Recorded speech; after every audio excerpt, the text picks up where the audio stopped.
Hey, what's up, YouTube? This is Bart the Barber. I'm over here in Jacksonville, Florida at Custom Made Barbershop.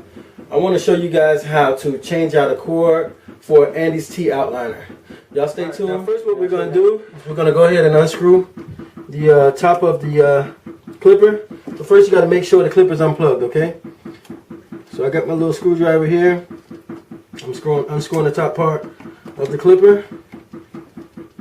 And we'll take it apart, and like I said, make sure it's unplugged because you don't want to, you don't want it to be plugged in when you're taking this thing out. Anyway, there's a lot of stuff going on. Anyways, this is the reason why I'm changing the cord.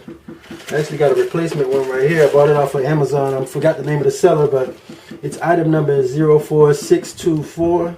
It says 2 replacement wire cord, fits models GO and GTO.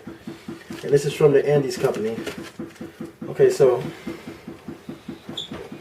get my little brush right here.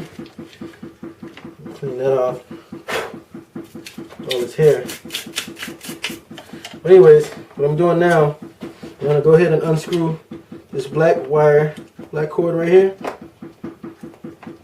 We're gonna let the red one stay screwed on. Unscrew this black one. Take that apart. Then we're going to go ahead and find the white cord. It's actually connected to this here.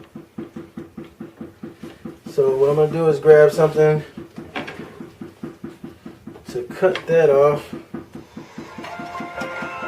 And my phone rings. Of course.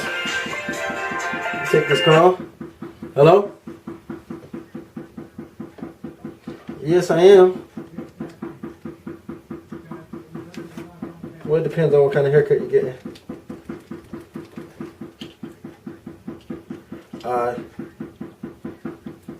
Medium? It'll be about $17. Okay, alright, no problem. Yeah, somebody called me and asked me about a haircut. I don't know. When people call in and ask about a haircut, you shouldn't call and ask about how much it costs. If you want a nice haircut, you should be willing to pay whatever the price is. But anyways, I'm actually trying to pull this apart right